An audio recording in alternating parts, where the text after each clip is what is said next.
Kubingelele pho ngamukele bukele emakhaya kwasemanzonzo bawuphathela khona indaba ezenzekayo la eSouth Africa. Njengoba sazi mbukele emakhaya ukuthi kuningi kuyenzeka la eSouth Africa ezweni esikulona. Namhlanje sikuphathele udaba lobaba ohlukunyeziwe ohlukumezwa ngonkosikazi bakhe. Mbukele emakhaya ke ubaba ube ne-interview lapha okhosini ohlelweni lasekuseni. Njengoba sazi ke ukuthi uJuly inyanga yamadoda lapho sokubuyaza kakhulu izinkinga eziphathelene namadoda. Mbukele emakhaya ke ake hlangana lapha i-comment section siza ukuthi ngabe kuthini ngempela ukuphawula wakho nokuqwashisa noma nokunika amacebo ukuthi ubabe ngaphuma kanjani kule nkinga abhekene nayo. Mbukele emakhaya ke ake hlangana ne-comment section sizwe uvo lakho ngale ndaba nangale nkinga ebhekene nobaba. Siyabonga.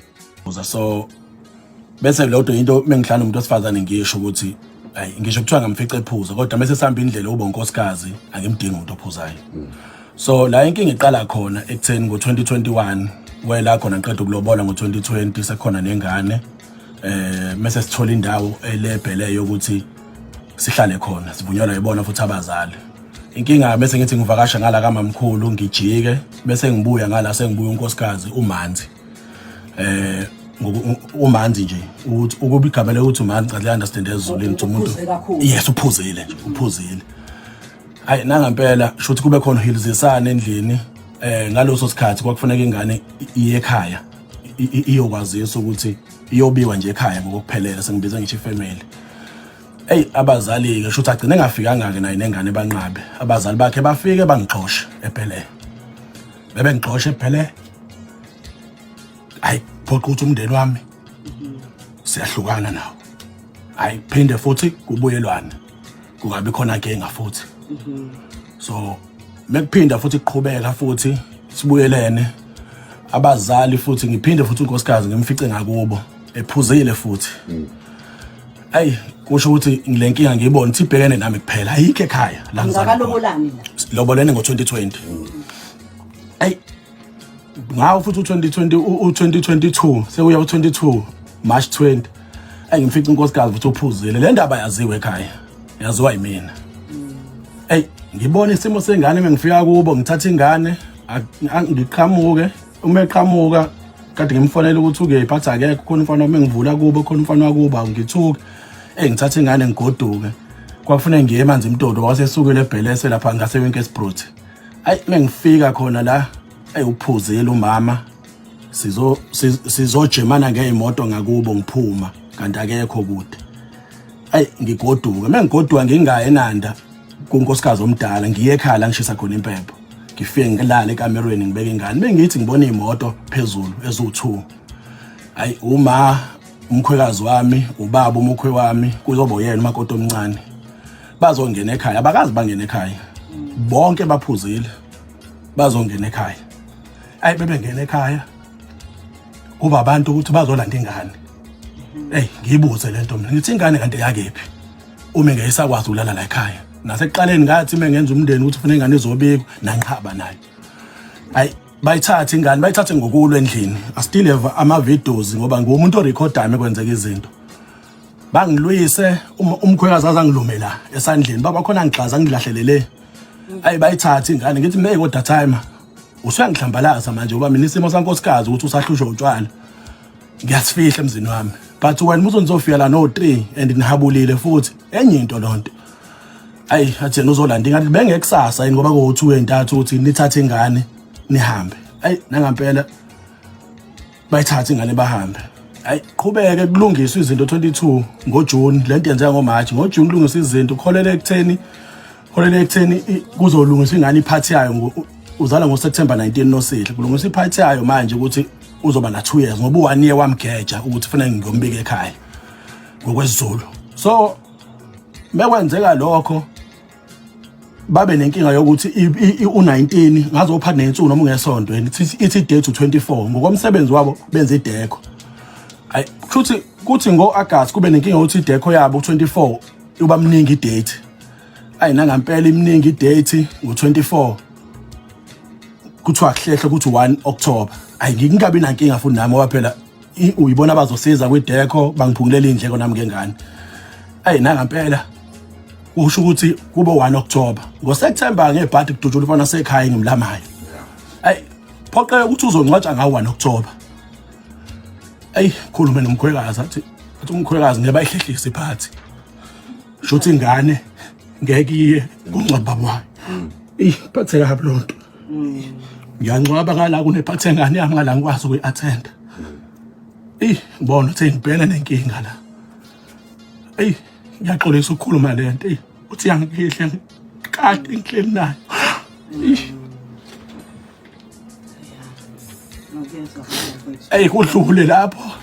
Kudlule lapho ngixole ngo-6 December sikhulume nginoma wasemhlabeni ngimhlonipha kunaba abazali mina. Ngixole ngikhulume noma ngithi masambe sobona ugodi sixolise emothi sonile 6 December 2022. Nangampela siye khona mase siyakhona. Ayikulunge mhla 8 angibuyisa umakoti. Uma ngibuyisa umkhwekazi eze mase ngifonela uma wakhe umkhwekazi athi baleka Nhlanhla uza lapho undodakazi wami akadingi baleka phuma lapha eflatini sebese eMason lapho basekhe eWinkelspruit. Nampela ngiphuma emaparking uma engena dotse ummeze edrawini angibheke emakamerweni umkhwekazi angangitholi. Abona isithombe sami lesesikhulu sodonga la khona ngisishuthe khona nomalukazana sikhona futhi sosithombe asikwazi ngommese sidabula umkhwekazi. Ngisho ukuthi hayibo nayi inkinga bo siphinde sizwane futhi nomkhwekazi la khona inkinga enkulu ke ngibe nenkinga emsebenzini manje la kwanza zonke lezi zinto ngiyamakhela ingane yakhe anginankinga ngiyayithanda ingane yakhe namanje futhi ngiyayithanda ngidike boy la khona inkinga 2023 last year ngibe nenkinga yabasebenzi ukuthi bangitshontshela.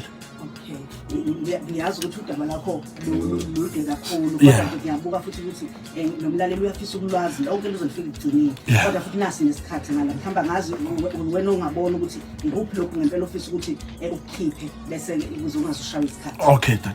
Yabo.